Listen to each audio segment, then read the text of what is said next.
अगर रमजान में शैतान बंद होते हैं तो दिल में वसवसे क्यों आते हैं? बहुत सही सवाल है ये, यकीनन सही सवाल है, गलत नहीं है। और ये हम सब का वाकया है। इसलिए जिस भाई ने सवाल ये किया है मैं उसको मुबारकबाद देता हूँ कि सही सवाल पूछा है कि अगर शैतान बंद हैं तो गुनाह क्यों होते हैं, अगर शैतान बंद हैं तो वसवसे क्यों आते हैं, अगर शैतान बंद हैं तो मेरी आंख अनकंट्रोल क्यों है, अगर शैतान बंद है तो मेरे दिल में आज भी रिश्वत लेने की चाहत क्यों है, अगर शैतान बंद है मैं आज भी अपनी जुबान से गुनाह क्यों करता हूँ। मैं इसमें बीच में मुझे वाकया याद आ गया। मैं एक दफ़ा जम्मू गया बाटरा मेडिकल कॉलेज में, तो वहाँ एक साहब आए थे। तो रात को 11 बजे उनसे मुलाकात हुई। तो उन्होंने कहा जी मैं मुसलमान बनना चाहता हूँ। तो मैंने उनसे अर्ज़ किया आपको कोई प्रेशर तो नहीं है, कोई लालच तो नहीं है? कहने लगा जी कुछ नहीं, कोई प्रेशर नहीं, कोई लालच नहीं। और वो मेडिकल पढ़ रहे थे। बहरहाल वो इंतज़ार रात के 2 बजे फिर वो आए। कहने लगे जी मैंने बहुत सोचा। तो अब खैर जब वो तैयार हो गए तो उनको कलमा पढ़ाया, वो मुसलमान हो गए। अब वहाँ बहुत सारे कश्मीरी तलबा थे। तो अब उसने कहा देखिए मैं इसलिए मुसलमान बना कि अच्छा इंसान बनने के लिए बुरे कामों से बचना ज़रूरी है। और इंसान बुरे कामों से तब तक नहीं बच सकता जब तक किसी का डर न हो।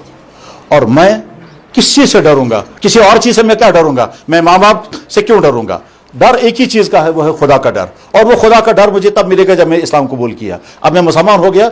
अब कश्मीरी लड़कों को कहकर अब मैं तुम्हें दिखाऊंगा मुसलमान कैसा होता है, मैं तुम्हारी तरह नहीं बनूंगा।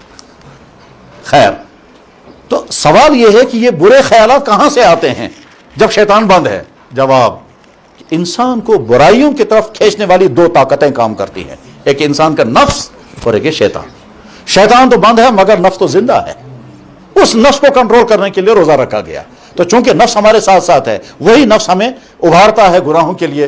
और रमजान जो है उसी नफ्स की ट्रेनिंग कोर्स है। अगर वो नफ्स काबू में आ जाता है तो उसके बाद फिर चुनाचे मैं अपने भाई को जो इसी शहर में है, उन्होंने बहुत दिलचस्प बात कही। कहने लगे जी एक वक्त मेरा वो था कि मैं हर अपनी बहन का पीछा दौड़ने लगता था, और जहां कहीं चमकती हुई औरत नजर आ गई मैं पीछे दौड़ने लगता था, और मुझे बड़ी बेकरारी होती थी जब तक मैं उसको देखूंगा नहीं।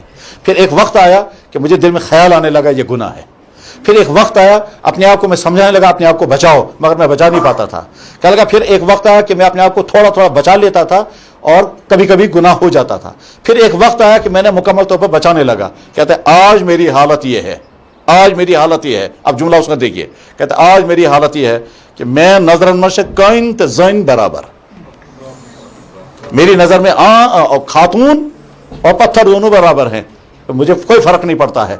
ये मिजाज पैदा